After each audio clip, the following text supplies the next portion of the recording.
Right, ma'am. Are you Lashuna Alexander? And Ms. Alexander was previously in court, entered a plea of true to count 2 and a motion to All right. It sounds like a court case is being reviewed. The defendant, Luna Alexander, has already pleaded true to 1 count, but the state is ready to present evidence on another charge.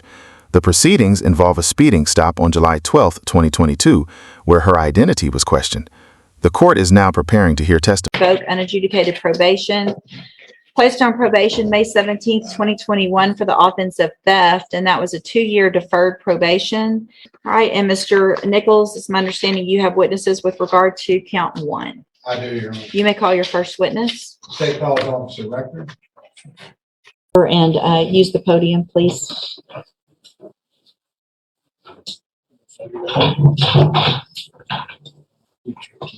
You may proceed. I've been working in that capacity last year on or about July 12th, 2022.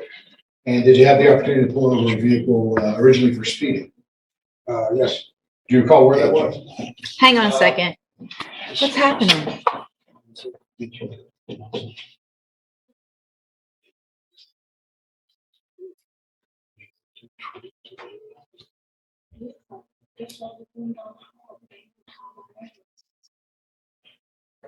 So you did feel that? She wants to plead true, Your Honor. I'm sorry. I understand from last time she couldn't remember, wasn't prepared to plead true, but we can terminate the hearing. She'll just enter plead true. Is that correct? Ms. Alexander, stand up. Come stand up here.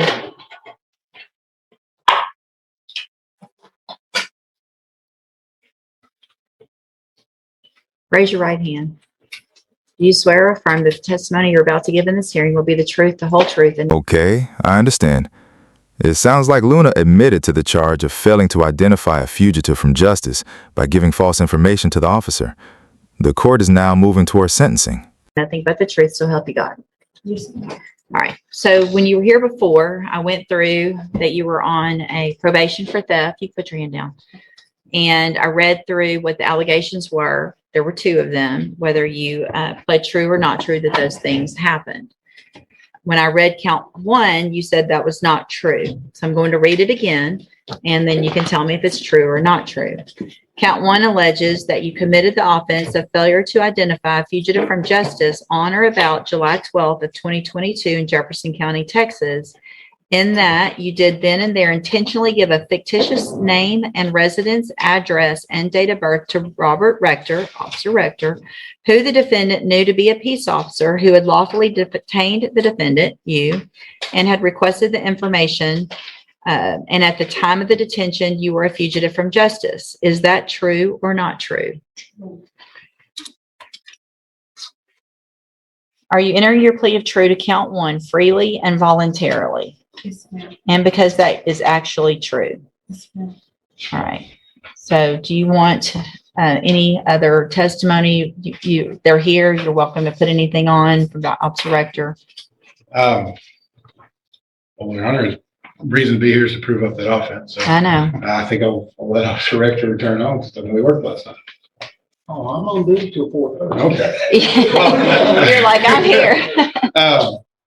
Well, we thank you, Officer Rector. And if you want to let your other officer know real quick that she is free to go, and then we'll move forward with sentencing. Y'all can stay for sentencing if you like, or you're free to go get some lunch. Thank you, ma'am. We're ready to proceed, Your Honor. Okay, so everyone's had an opportunity to review that. I am going to find that Ms. Alexander has pled true freely and voluntarily. Okay, I understand. It sounds like Luna has a history of not following probation rules, and the court is getting frustrated with her continued noncompliance. They've given her multiple chances, but she keeps missing appointments, not paying fines, and avoiding contact, which is causing concern about her willingness to change. Now to both count 1 and 2. Mr. Kimler, you may proceed. I just defer to the state, Your Honor. Well, Judge, this whole thing stems off of a failure to ID from last year where she gave a fake name and she had a bunch of warrants when she got pulled over for speeding. And that's what Officer Rector and Officer Wisby were here to testify to. And I refer to the pre-sentence investigation. Ms. Core from probation is here if the court has any other any other questions, I'll just ask her a couple of quick questions. Real quick, yes, ma'am. Would you raise your right hand? Do you swear or affirm the testimony you're going to give in this hearing will be the truth, the whole truth, and nothing but the truth, so help you God? Yes, ma'am. Thank you. Ms. Core, you prepared the pre-sentence investigation and the updated report. Yes. What is your opinion on her, on Ms. Vincent Alexander's handling of her probation responsibilities? Based on the notes that I saw from the prior officer, it seems like she reported sporadically. She absconded from December to May, December 22 to May 23. And it wasn't until she was arrested for this motion to revoke her probation that she turned back up. Is that correct? Yes, sir. When did you take over her supervision? January. Of 23? Yes, sir. Okay. And how far behind is she on her fine and court costs? She only paid a total of $487 out of the $32.29. So she does have about, I think, $2,700 in arrears. Okay. And are you of the opinion that it's time for her to be revoked? I think so, yes, sir. Okay. Thank you, Ms. Core. That's what I'm May I proceed? Yeah. And so did you resume supervising her once she was in custody or had returned to supervision in May? I had never seen her. But from May till now, have you been supervising her? No, sir. Well, since the motion to revoke had been filed, the probation was still pending, so she just didn't report, or there was Correct. there was Yes, no sir. effort to continue to supervise her after May? Well, I tried reaching out. I called. I sent letters, but there was no response. So she hasn't reported to you at all That is correct. since, hang on. Hang on. She hasn't reported to you at all since May, That's right. until today, is that Yes, right? sir. Yes. You can address the court. Well, Miss West, I just met her when I came to court the last time. And I had talked to her and I called and I did reach out and I called her and then she told me that I had court at 11 o'clock and just to show up a little early. Like, I didn't know that I was still supposed to be reporting when we talked outside the So court. hold on.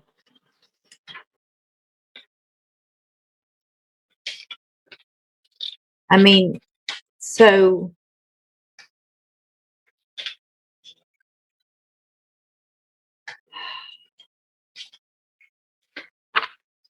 you were only on a 2-year probation. This is your 5th failure to ID. 5th. You've already been on felony probation and had it revoked. It looks like you had it revoked and got a good deal by getting probably 1244 maybe, because you only got 90 days jail in 2020. Your Honor, if I remember correctly, I believe she got probation. I believe she was pregnant at the time we sentenced her last time. I think that maybe why probation was on the table with her history. So explain to me this whole issue about your mom passing away or not. No, it was my mother-in-law passed away. And every time when I was on probation, I did report to Miss Branch. But I can honestly say when she did call me, she told me that when she told me that I had my MTRP, I had just had jobs, so I didn't go report when Miss Branch had called me. She was like, "You have MTRP, you're gonna I was gonna go to jail." So I was scared, and I did stop reporting. Well, why do you keep lying to the police? I mean, you get caught every time. That sounds like a pretty serious situation for Luna. It seems like the judge took her history of non-compliance into consideration when making a decision. A 12-month sentence in state jail is a significant penalty. It doesn't work, right? Yes, ma'am. I mean, why would you keep doing the same thing over and over and over again? I just didn't. At that time, when that officer put me on, my cue to me. I didn't want to go to jail. Well, you could go to prison today. I know, and I know I have. So, I mean, you got to think about things a little. You've got to make decisions, not just in the spur of the moment. You got to think bigger. I could send you to state jail prison right now for 2 years. Right now.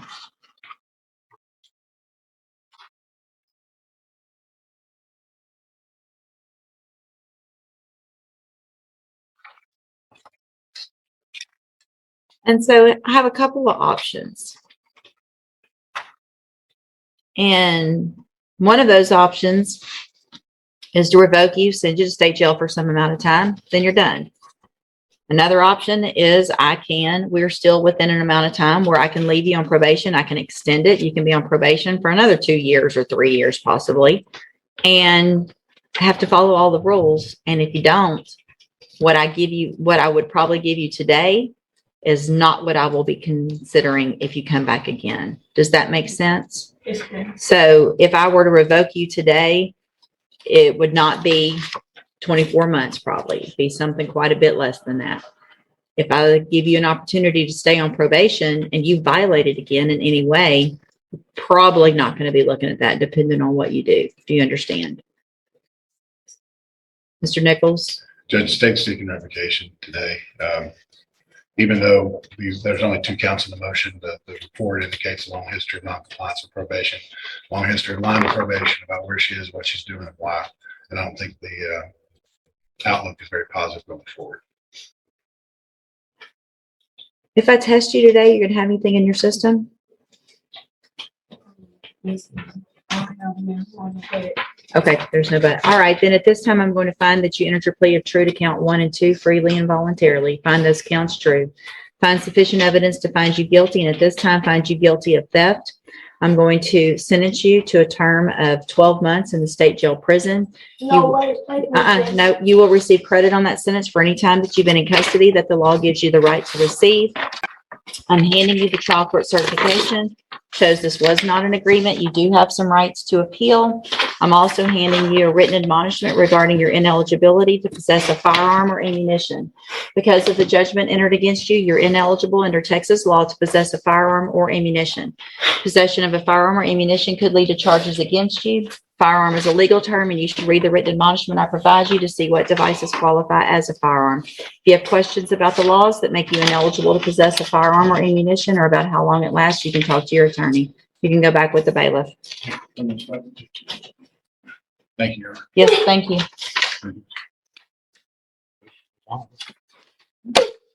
Gosh, you got 12 instead of 24.